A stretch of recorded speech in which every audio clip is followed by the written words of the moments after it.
Hello বন্ধুরা, শুভ সকাল। তো আজকে রেডি হয়েছি। এখন আমি যাচ্ছি আজকে আমার গানের স্যারের আজকে 11 দিনের কাজ। তো আজকে স্কুল ছুটি নিয়েছি যাব বলে।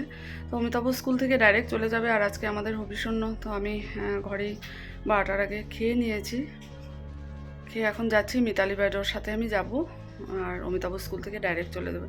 চলো, বলার মতো আমার কোনো ভাষা নেই, আমি বলতেও পারছি না। দেখতে দেখতে স্যারের কাজও চলে আসলো, কিভাবে যে দিনগুলো পার হলো। আজকের এই দিনটাতে ওখানে যাব ভাবতেই পারছি না। মানে আমি এখনও ভেতরটা আমার এত কষ্ট হচ্ছে সেই কথাগুলো বলতে। তো যাক, এটি মানে বলছি ঠাকুরের কাছে প্রার্থনা, স্যার যেখানে থাকুক ভালো থাকুন উনি, আর আজকেও যেন খুব ভালো করে সুন্দর করে স্যারের কাজটা হয়ে যায়। চলো, সঙ্গে থাকো, দেখতে থাকো। মিতালি ব্যাডোর গাড়িতে আমি যাচ্ছি। অশ্বিনীদা আগেই চলে গেছে, অমিতাভ তো স্কুল থেকে একবারে আসবে। আর আজকে ওয়েদারটা খুব খারাপ, ভীষণ ঠান্ডা। আজকে রোদ তো নেই, আকাশ পুরো মেঘলা করে আছে। আর একটু ভুঁইয়া বেকারি থেকে মিষ্টি নিলাম স্যারের ওখানে দেবো বলে। কালাকান নিয়েছে, স্যার খুব ভালোবাসেন কালাকান, আমি একদিন নিয়ে গেছিলাম অনেক আগে। তো মিতালি ব্যাডো আর আমি ওটাই স্যারের কথা বলতে বলতে যাচ্ছি। তো এখানে রান্না বান্না হচ্ছে, স্যারের খুব সুন্দর করে কাজ হয়ে গেছে। আমি আর সেটা মানে ভিডিও করতে পারলাম না, মনে আমার চাইলো না, খুব কষ্ট হচ্ছিল। সেখানে মন্ত্র পড়ছে দেখে দেখে স্যারের ভাই কাজ করেছে স্যারের। আর এখানে এই যে খাওয়া দাওয়া শুরু হয়েছে, সবাই বলছে রান্না খুব ভালো হয়েছে। আমি তো আজকে খাবো না, কারণ আজকে আমাদের হবিষণ্য। স্যারের অনেক কাছের মানুষ যারা স্যারকে ভীষণ ভালোবাসে, ওরাই বলছে সত্যি স্যার এত ভালো মানুষ ছিলেন, এত ভালো মানুষ হয় না।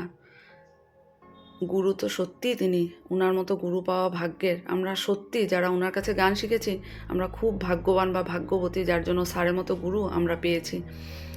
তো এই যে কাকুলিও তিনসুকিয়া থেকে এসেছে, স্যারের জন্য একটা মালা নিয়ে এসেছে কাকুলি। আর এই যে আমরা মিত্রা দিয়ে, আমি, মান্তু, কাকুলি একসাথে বললাম সত্যি আজকে কেমন দিনে আমরা একসাথে হয়েছি। স্যারকে ভালোবাসি বলেই স্যারের এই কাজে ভালো না লাগলেও আছি। আর এই যে পৌলমি স্যারের মেয়ে, স্যারের বাড়িতে আজকে স্যারের 11 দিনের কাজে আমরা এসেছি।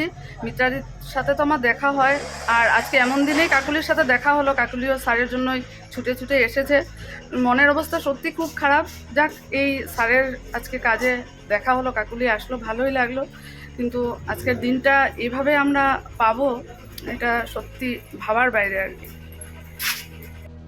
সত্যি আজকের স্যারের কাজ খুব সুন্দরভাবে হয়েছে, মানে এত ভালোভাবে হয়েছে। উনি তো এত স্টুডেন্টকে গান শিখিয়েছেন, তাই ওনার মতো ভালো মানুষ আর হয় না। আর এটা হবেই, এত সুন্দর করে স্যারের কাজ হয়েছে।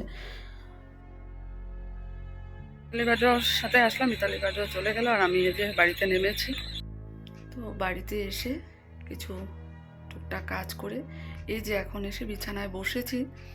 আর একটা কথাই ভাবছি যে দেখতে দেখতে 11টা দিন কেটে গেল, 11টা দিনের আজকে স্যারের কাজও হয়ে গেল। কিভাবে যে দিন পার হয়ে গেল, এখনও বিশ্বাস হচ্ছে না যে স্যার আমাদের মধ্যে আর নেই। ওটাই মিতালি বাইডো আর আমি বসে ওখানে বলছিলাম, স্যারের ফটো দেখে দেখে মনেই হচ্ছে না। তো এত তাড়াতাড়ি স্যার চলে যাবেন, এটা স্বপ্নের অতীত, কখনো ভাবতে পারিনি।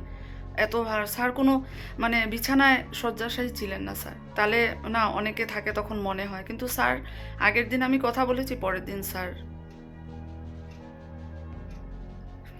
নেই, সেটা বিশ্বাস করা যাচ্ছে না। আজকে বসে ওখানে ওটাই ভাবছিলাম, কথা বলছিলাম। তবে স্যারের কাজ খুব সুন্দরভাবে হয়েছে, গীতা পাঠ হয়েছে, নারায়ণ পুজো হয়েছে। আর আজকে আমি এই জন্য ছুটি নিয়েছি, যদিও ওখানে বসে এটা দেখতে, স্যারের কাজ দেখতে খুব কষ্ট হচ্ছিল, মন্ত্রগুলো পড়ছিল, কিন্তু উপায় নেই। কিন্তু তবুও মনে করলাম যে না, ছুটি নিয়ে এখানেই থাকি, আজকের দিনে কিছুটা শান্তি পাবো।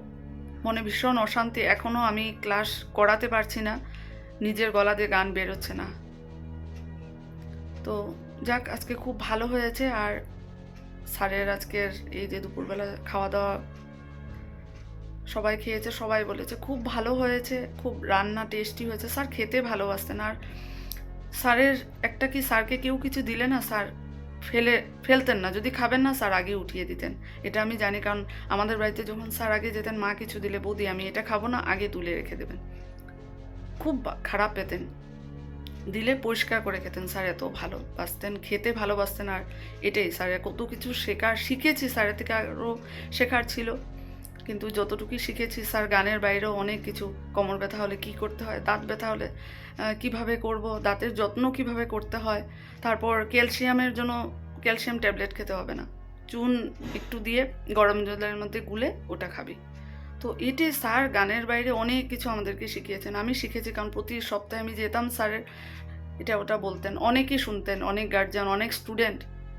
তো সত্যি স্যারের থেকে শেখার অনেক কিছু ছিল, কি বলবো, এমন গুরু হয় না।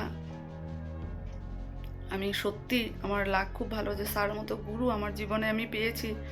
আজকে পর্যন্ত আমি গান দেখাতে পারছি না, গলা দিয়ে স্বর বেরোচ্ছে না আমার, এত খারাপ লাগছে। ওইটাই বসে বসে ওখানে আমরা সবাই, কাকুলি এসেছিলো, মিত্রাদি, সত্যি আজকে স্যারের কাজে রুমলি দি, আমরা সবাই ছিলাম। অমিতাভ পরে স্কুল ছুটি করে তারপরে গেছে। তো এটাই আর কি, স্যারের মতো এত ভালো মানুষ আর হবে না। স্যার যেখানে থাকবেন ভালো থাকবেন। স্যারের বিষয়ে বললে অনেক কিছু, স্যারের বিষয়ে কিছু খারাপ আসে না। স্যার এত ভালো মানুষ, স্যারের বিষয়ে কিছু খারাপ বলা যায় না, এমন মানুষ হয় না। আর যদি কেউ ভেবে থাকে, বলে থাকে, সেটা সত্যি ভীষণ বড় পাপ। গুরুর সম্পর্কে সবসময় সত্যি আমাদের মনে সেই জায়গাটা থাকা দরকার, গুরুকে আমরা কোথায় রাখি। তো যাক, অমিতাভ আছে, ওখানে কীর্তন হবে, অশ্বিনীদাও আছে, আমি মিতালি বাড়িও চলে এসেছি। তো আজকে তো হবিষণ্য, রাতে সাগু আর দুধ খাবো। এখন গিয়ে সাগুটা ভিজিয়ে রাখবো গরম জল দিয়ে, নাহলে ভালো করে ভিজবে না। দুধ জাল দেবো, কাল আবার স্কুল যেতে হবে। এটাই আর কি, কর্ম তো করতেই হবে, মন ভালো না লাগলেও। চলো আবার পরে আসছি। তো আজকে তো হবিষণ্য, আর রাতে সাগু খাবো। তো সারাদিন তো স্যারের ওখানে ছিলাম, সন্ধ্যার সময় এসে এই যে গরম জল দিয়ে সাগুটা ভিজিয়ে দিলাম। স্যারের বাড়ি কীর্তন শেষ করে অমিতাভ এসেছে, আর এই যে আমাদের আজকে সাগু দুধ গুড় দিয়ে। তো চলো আজকের ব্লগটা এখানে শেষ করে দিচ্ছি। Good night.